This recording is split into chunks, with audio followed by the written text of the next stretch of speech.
Assalamualaikum warahmatullahi wabarakatuh. Saya Nur Fauzan Hanif dari kelompok mata kuliah Fazilogik mau mempresentasikan dari tugas akhir kami, yaitu menentukan kelayakan proyek renovasi rumah menggunakan metode Sukamoto.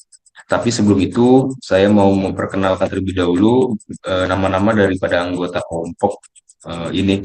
Yang pertama itu ada Andika Mantovani, yang kedua ada Arya Lukito, yang ketiga ada Ibnu Wardana, dan yang terakhir ada Varianto. Nah, di sini kami mengangkat tema menggunakan metode Sukamoto, yaitu untuk menentukan kelayakan proyek renovasi rumah, gitu ya. Bisa dibilang layak atau tidak layak nanti outputnya. Langsung saja masuk ke dalam latar belakangnya. Ini proyeknya merupakan aspek penting dalam manajemen proyek. Nah, ini dibutuhkan untuk eh, mempertimbangkan proyek itu bisa dikatakan layak atau tidak layak menggunakan berbagai faktor. Itu yang pertama adalah biaya atau harga, dan yang kedua ada durasi. Ya. Misal biayanya sekian dan durasinya sekian, maka proyek itu bisa dikatakan layak atau tidak, gitu ya. Nah, ini tujuannya untuk memenuhi tugas akhir tentunya dalam mata kuliah Fazilologi. Kemudian langsung masuk ke dalam pembahasan. Nah, di sini tentu hal yang pertama sekali itu adalah menentukan fungsi keanggotaan. Nah, di sini yang pertama sekali ada fungsi keanggotaan untuk biaya atau harga. Di sini dibuat ke dalam tiga kategori. Ada harganya rendah, ada harganya sedang, dan ada harganya tinggi. Nah, ketika harganya rendah itu ketika X lebih kecil atau sama dengan 20. Maka di sini ditulis X lebih kecil sama dengan 20, dia di return 1. Kemudian ada harga sedang. Harga sedang itu dia di antara 40, ya, di antara 40 sampai 70.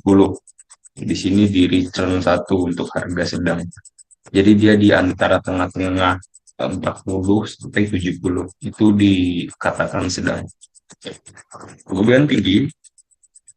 Ketika tinggi itu ketika X-nya itu lebih besar atau sama dengan 80. Nah, di sini yang udah diperlihatkan ketika harganya lebih besar sama dengan 40, dia nol, ini karena dia fungsi keanggotaan dari rendah. Ada di sini fungsi keanggotaan dari sedang, dan ada juga fungsi keanggotaan dari harga tinggi.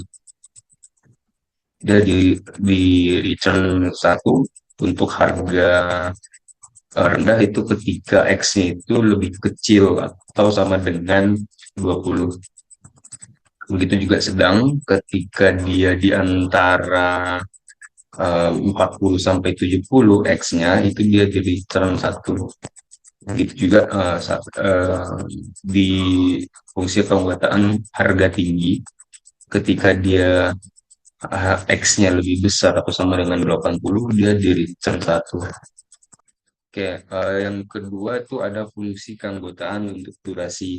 Yang ada tiga, ya, ada durasi singkat, ada durasi sedang, dan juga durasi panjang. Nah, ketika dia untuk durasi singkat, itu di return 1 jika X-nya itu lebih kecil atau sama dengan 8. Jadi ketika durasinya 8 ke bawah, itu dia dibilang rendah. Kalau dia sedang, itu di antara 10 dan juga 16. Nah, jika X-nya itu bernilai 10 sampai 16, itu dia dikatakan sedang. Ketika durasinya dikatakan panjang, itu ketika X-nya lebih besar atau sama dengan 18. Nah, ini untuk fungsi keanggotaan dari harga proyek dan juga eh, durasi proyeknya. Jadi di sini ada tiga kategori untuk masing-masing fungsi keanggotaan ya. Yang pertama itu ada harga, itu juga dibuat tiga, ada harga rendah, ada harga sedang, dan ada harga tinggi. Begitu juga durasi. Durasi ada tiga juga, ada durasi um, rendah, ada durasi singkat atau bilang singkat, ada durasi sedang, dan ada durasi panjang. Mungkin ini aja yang bisa saya sampaikan, yang mungkin selanjutnya akan disampaikan oleh teman kita juga, Arya. Terima kasih. Oke, baik. Selanjutnya saya Ariel Kito Alkaf. Di sini saya akan menjelaskan mengenai fungsi keanggotaan kelayakan. Di sini kami menggunakan X lebih besar dari 40 dan X lebih kecil dari 60.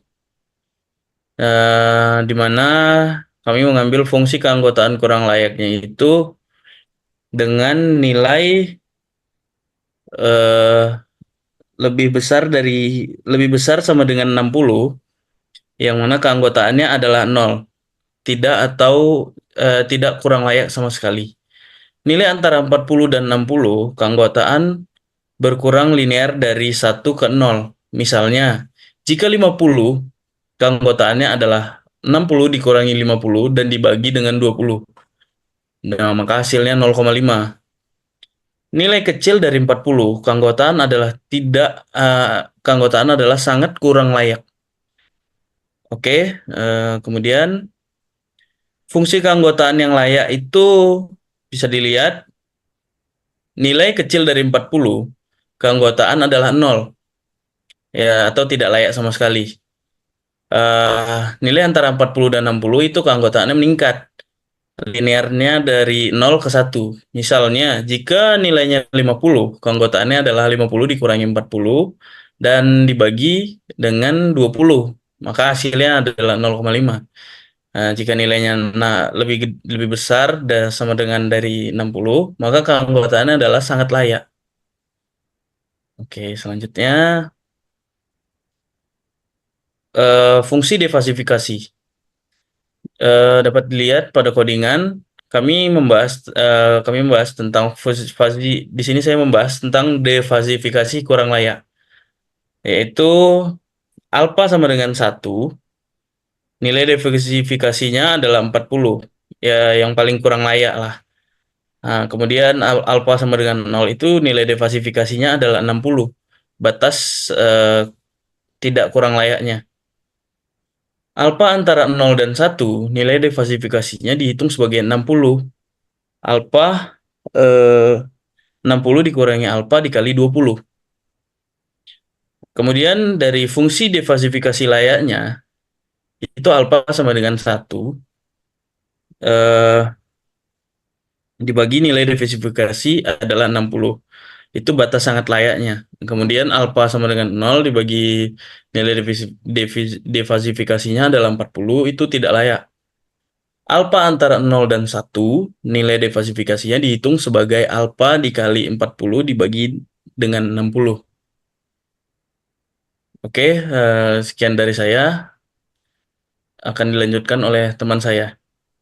Baik, saya Varianto akan melanjutkan penjelasan sebelumnya. Di sini ada penjelasan fungsi inferensi dari codingannya. Sama kita lihat, di sini ada harga dan durasinya. Di sini ada beberapa rule untuk mencari inferensinya. Yang pertama, yang perhitungan derajat keanggotaannya. Fungsi ini pertama-tama menghitung derajat keanggotaan, membership degree-nya untuk masing-masing nilai harga dan durasi menggunakan fungsi keanggotaan yang sudah didefinisikan sebelumnya. Yang kedua, penerapan aturan inferensi. Fungsi ini kemudian menerapkan 9 aturan inferensi untuk menentukan kelayakan proyek. Jika output adalah layak, Z diatur ke 60. Jika output adalah kurang layak, Z diatur ke 40. daftar aturan referensinya. Aturan-aturan tersebut ada di sini, ada 9 aturan. Yang pertama, jika biaya proyek rendah dan durasi proyek singkat, maka proyek layak. Yang kedua, jika biaya proyek rendah dan durasi proyek sedang, maka proyeknya layak. Yang ketiga, jika biaya proyek rendah dan durasi proyek panjang, maka proyeknya kurang layak. Yang keempat, jika biaya proyek sedang dan durasi proyek singkat, maka proyek layak. Jika biaya proyek sedang dan durasi proyek sedang, maka proyeknya layak. Yang keenam, jika biaya proyek sedang dan durasi proyek panjang, maka proyek kurang layak. Yang ketujuh, jika biaya proyek tinggi dan durasi proyek singkat, maka proyek kurang layak. Yang kedelapan, biaya proyek tinggi dan durasi proyek sedang, maka proyek layak. Yang kesembilan, jika biaya proyek tinggi dan durasi proyek panjang, maka proyeknya bisa dibilang layak. Selanjutnya ada pengembalian hasil. Di sini fungsi ini mengembalikan daftar aturan yang terdiri dari pasangan nilai alfa atau nilai minimum dari derajat keanggotaan, harga, dan durasi, dan Z nilai outputnya. Di sini ada 9 aturan tadi dan codingannya. Dan mungkin cukup sekian yang dapat kami sampaikan. Mohon maaf jika ada kesalahan. Penjelasan selanjutnya akan dijelaskan oleh kawan kami. Cukup sekian. Assalamualaikum warahmatullahi wabarakatuh.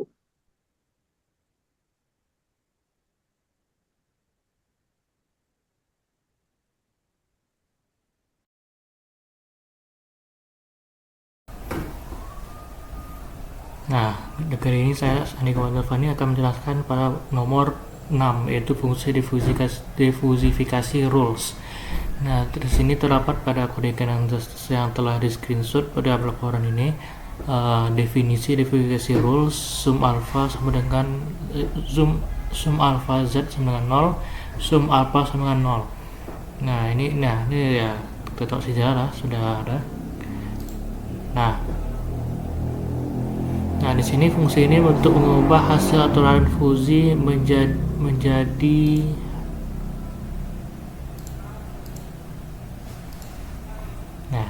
fungsi ini mengubah hasil aturan fuzzy menjadi satu nilai konkret menggunakan metode rata-rata berbobot seperti di bawah ini, yaitu yang pertama inisialisasi variabel. Nah, sum alpha z itu gunanya untuk menyimpan total hasil perkalian antara derajat keanggotaan alpha dan nilai keluaran z. Kemudian sum alpha untuk menyimpan total dari semua nilai derajat keanggotaan alpha. Kemudian ada iterasi melalui aturan guna untuk setiap pasangan alpha z dalam daftar aturan rules. Itu adalah untuk menambahkan hasil perkalian alpha dan z ke sum alpha z, kemudian untuk menambahkan alpha ke sum alpha, kemudian menghitung nilai difusifikasi. Jika sum alpha tidak 0, nilai difusifikasi dihitung sebagai sum alpha z dibagikan sum alpha. Kemudian jika sum alpha 0, tidak ada aturan yang berlaku, kembalikan ke 0 untuk menghindari pembagian dengan 0. Nah, seperti ini kode di bawahnya, yang sama seperti yang di video tadi, ini tapi berupa codingan aja. Difusifikasi sum alpha z sama dengan 0, ya, alpha dikali z, sum alpha plus sama dengan alpha. Kemudian for alpha, if sum alpha sama dengan 0, jika sum alpha sama dengan 0, balik ke 1, itu supaya untuk menghindari pembagian dengan angka 0. Nah, return sum alpha itu apa? Sum alpha z atau sum alpha.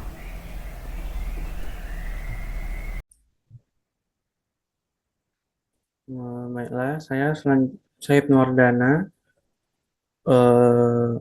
NPM 2135101414.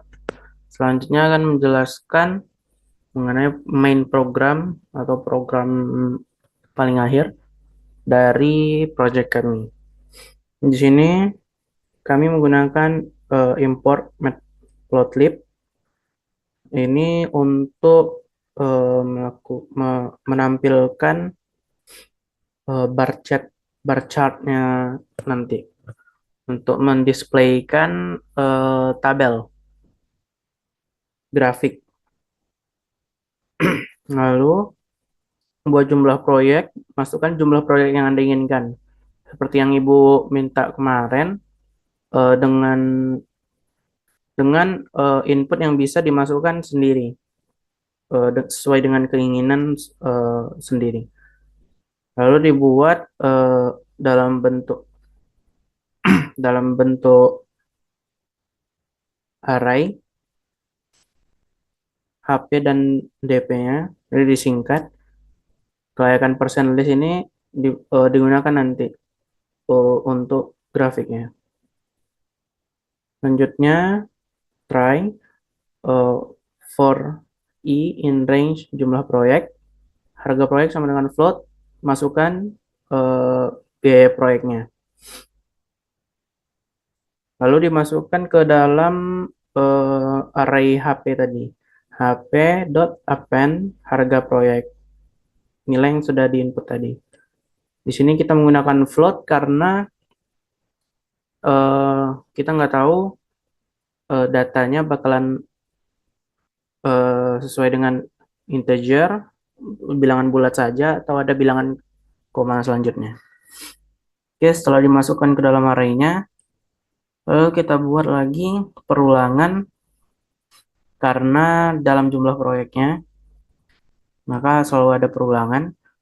Rules sama dengan inferensi HP array ke i, koma DP array ke i. Misalnya i-nya itu 0, i-nya itu 0, maka HP ke 0, koma DP 0. Berarti itu array pertama. Kelayakan persen list, append kelayakan persen. Kelayakan persen di sini sama dengan melakukan konfigurasi difusifikasi pada di atas tadi. Lalu kita print untuk biaya proyek sama dengan format ini format, dan durasi proyek sama dengan format sebagai berikut. Dot format ini memasukkan angka ke dalam format yang kita buat tadi. HP array ke i, DP array ke i. Jika kelayakan persen di atas 59, yang berarti itu 60% ke atas, maka kelayakan proyek akan dinilai layak. Jika di bawahnya, maka kelayakan proyek itu akan dinilai kurang layak. Nah, di sini ada query untuk menampilkan grafiknya. Figure fixed size 10,6 ini besarnya grafik batangnya. Bar range jumlah proyek, sebanyak jumlah proyek, kelihatan persen list, dan warnanya sky blue. Range jumlah proyek, ini X tick-nya. Ini untuk Y itu dari 0 hingga 100. Grid itu true. Lalu kita show plt.show. Oke. Seperti ini tampilannya. Tampilan akhirnya akan menjadi seperti ini. Ini setelah kita running yang tadi, maka akan ditunjukkan jumlah proyek yang Anda inginkan itu 5, biaya proyek pertama itu 40, durasi proyek pertama itu dalam hitungan bulan 7, dan begitu seterusnya. Dan biaya proyek 2, durasi proyek 2, biaya proyek 3, sampai 5. Nah, untuk biaya proyek itu 40 dan durasi proyek itu 7 sebagai berikut. Ini untuk kelayakan dari proyek pertama, itu kelayakan proyeknya itu 60%. Yang kedua itu 40%, yang ketiga 60%, keempat 60%, dan kelima 60%. Dianggap layak. Seperti ini tampilan grafiknya.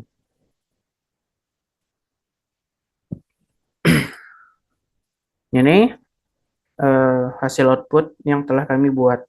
Contoh soal. Jika ingin Saya contohkan aja langsung. Nah, kita running jumlah proyek yang Anda inginkan. Misalnya kita ingin jumlah proyeknya 4. Kita enter. Biaya proyek pertama itu 78. Durasi proyeknya itu 5 bulan. Kedua itu 31.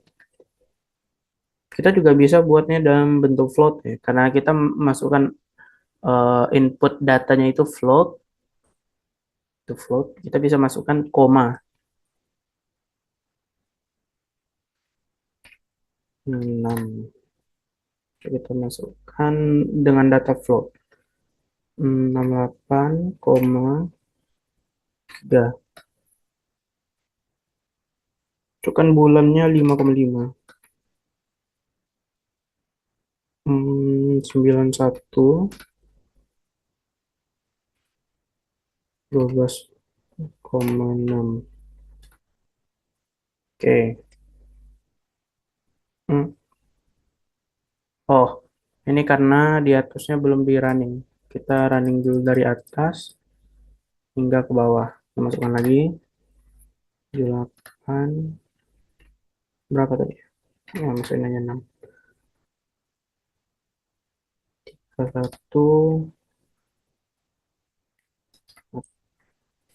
68,3 kan 5,5. 91 12,6. Oke, kita lihat. Nah, maka kelayakannya seperti ini. Proyek pertama itu dianggap kurang layak. Proyek kedua layak. Ini di atas 59 layak semua. Baiklah. Sekian dari contoh project yang telah kami buat, yaitu project menentukan kelayakan proyek. Ya, sekian dari kami. Assalamualaikum warahmatullahi wabarakatuh.